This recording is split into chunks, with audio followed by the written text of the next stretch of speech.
Bien-aimés, je vous adresse mes salutations affectueuses au nom de Jésus-Christ. Comment allez-vous? Est-ce que vous allez bien? Il y a une chaîne de montagnes en Europe appelée les Alpes qui s'étend à travers de nombreux pays. Sur les Alpes se trouve l'Autriche, un magnifique pays où l'on peut faire des balades en téléphérique pour admirer le paysage. Nous voyageons en téléphérique et j'ai voulu vous parler d'ici. C'est pourquoi nous enregistrons ce message.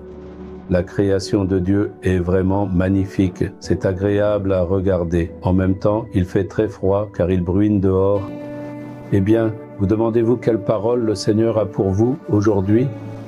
Avez-vous des ennemis et des personnes qui vous détestent? Parfois, ils peuvent même se trouver dans votre propre maison.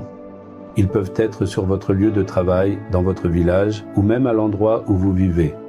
Parfois, ils peuvent même être à l'église. Ils peuvent être dans votre entreprise. Si vous faites le ministère du Seigneur, il y aura encore plus de personnes pour vous détester. Qu'est-ce qui vous vient à l'esprit lorsque vous voyez ceux qui vous détestent? Vous pouvez vous sentir triste car vous ne comprenez pas pourquoi ils vous détestent sans raison. Ensuite, vous pouvez vous mettre en colère contre eux et même penser à agir contre eux. De telles pensées vous viennent-elles à l'esprit? Mais vous devez faire une chose. Quelle est cette chose que vous devez faire? Jésus en parle dans Matthieu chapitre 5, verset 44. Aimez vos ennemis, bénissez ceux qui vous maudissent. Si vous avez des ennemis, vous devez les aimer. Aimez vos ennemis, dit Jésus. On peut dire que c'est une terrible punition que vous pouvez leur infliger en retour.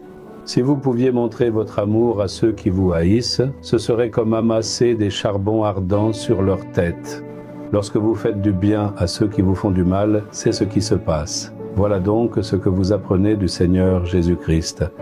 Les chefs religieux, ainsi que beaucoup d'autres, haïssaient et s'opposaient à Jésus. Ils étaient jaloux de lui et trouvaient constamment à redire à ses paroles. Ils l'accusaient lorsqu'il accomplissait des miracles. Ils essayaient de tout interpréter de travers et cherchaient sans cesse à trouver des défauts à Jésus. Mais le Seigneur n'a jamais haï ni opposé personne. Il continuait à les aimer et à leur pardonner tout en avançant. Toi aussi, pardonne-leur. Laisse-les te gronder s'ils le veulent. Laisse-les te reprocher ce qu'ils veulent. S'ils t'accusent à tort, laisse-les faire. Tu ne dois t'inquiéter que si c'est vrai. Le Seigneur ne nous a-t-il pas dit de nous réjouir lorsque les gens nous accusent faussement? Qu'ils aillent bien. S'ils trouvent de la joie à nous gronder, qu'ils le fassent. S'ils reçoivent des avantages en nous reprochant des choses, qu'ils soient bénis à travers cela. Je pensais toujours comme ça, moi aussi. Les gens ne disent-ils pas du mal de moi et ne me critiquent-ils pas sur YouTube? Ils déforment tout ce que je dis. Certaines personnes continuent de le faire tout en affirmant qu'elles sont des serviteurs de Dieu. Je me disais, ils gagnent leur vie en me grondant, qu'ils soient bénis. Comme ça, je me réjouissais. C'est ce que Jésus nous a enseigné. Nous devons seulement suivre Jésus. Ils te maudissent, bénis-les en retour. Quand ils disent « tu ne prospéreras jamais, tu ne réussiras pas », tu dois répondre « que tu ailles bien et sois béni au nom de Jésus ». C'est ce que Jésus nous a enseigné. Quand tu fais cela, tu es toujours dans la joie, tu es heureux et rempli des bénédictions de Jésus.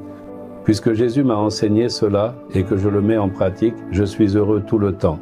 Rien ne me nuit. Je suis béni et joyeux. Voilà la vie chrétienne joyeuse. Veux-tu t'engager? Jésus, donne-moi l'amour avec lequel je peux aimer mes ennemis. Donne-moi un bon cœur avec lequel je peux bénir ceux qui me maudissent. Je m'engage à te suivre. Au nom de Jésus. Amen. Amen.